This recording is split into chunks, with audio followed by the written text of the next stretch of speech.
So this is our scanning electron microscope. It's a Cambridge Instruments Stereoscan 250 Mark III that dates back to the early 80s, so it's some 30 odd years old. On the left hand side we can see the sample chamber with the Cambridge label on the door, and then rotary controls underneath for moving the stage X, Y and Z position. Above that the electron column, and at the top of which we have the electron gun that provides a source of electrons. To the right hand side of which is the main control cabinet. We've recently done quite a bit of work on this, so bearing in mind the machine is 30 odd years old, the electrolytic capacitors and the large linear power supply at the bottom of the cabinet are way past their prime, so we decided to replace all of those along with some Molex connectors that were a little bit worn out as well. We also changed the oil in the rotary vane vacuum pump, along with fitting a new filament in the electron gun, and speaking of filaments, we also changed the potentiometer for the filament current control, because this is a little bit jumpy, which is not good, because you really want to be able to gradually increase or decrease the filament current so as to reduce thermal shock. Now the chamber's been pumping down for a while now, so we've got a vacuum of about 10 to the 6 minus torr. That means that we can put the EHT on, so we'll switch the monitor to kilovolts. We switch the EHT on, goes up to about 20 kV, that should be set to. We can now switch the filament on and monitor the filament currents. So we'll just increase this quite gradually, and the saturation current, the peak operating current for this filament is about 2.75, 2.8 amps.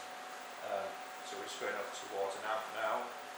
Just after 2 amps we should start to see an image develop on the top left of the two CRTs, the CCTV. We're just going up towards 2 amps, and yeah, see some noise and an image appearing. So let's bring this up to saturation. So yeah, on the left hand monitor there we've got an image. If we zoom out we should be able to see that this is a gear which is part of a watch mechanism. We can try and improve the focus.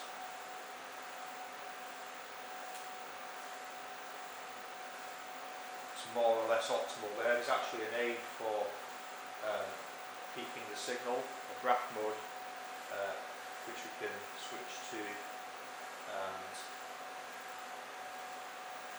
that looks as if it's pretty much there. Now the image that we can see is a fairly low quality TV rate image. It's live video, but not very good quality at all, and it's there as an aid to setting up the machine and finding the particular area of interest.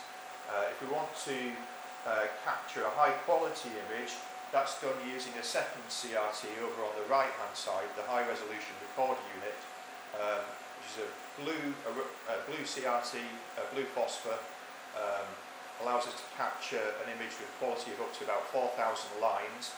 If we switch into the normal raster mode of operation, we can configure a record frame number of seconds. That's set to 15 at the moment. If we press the record button, we should see a blue line scanning across the screen. Now, the way we normally capture that image is that we attach a camera onto this hood here, which originally would have been a Polaroid camera or a film camera. Nowadays I suppose we could attach a digital SLR. However, that's not really that convenient these days. We'd be converting the signal from an electrical signal into light via the CRT and then back again in the camera. And so what we're hoping to do instead is to capture the signal directly. Now, over on the far right hand side, there's an old Pixie 8 image processor that was originally used with this machine. We've not managed to get this working. It could be a fault with the processor, it could be a fault with the way that we're trying to use it, but it doesn't have fantastic capabilities anyway. It will store a single frame and has some very basic image processing capabilities. So instead what we'll do is we'll interface with the SEM in much the same way that the Pixie 8 would have, using signals that are broken out on the back of the machine via BNC connectors, and we'll route those connections to a breakout box that we've built that's just at the front here on the left, which has got BNC connectors on the back, binding posts on the front, and then hopefully what we'll do is we'll use a low-cost development board to capture the signals. The ones of particular interest are the video output, and then there are two connections also for line sync and frame sync. So yeah, that's what we hope to take a look at next.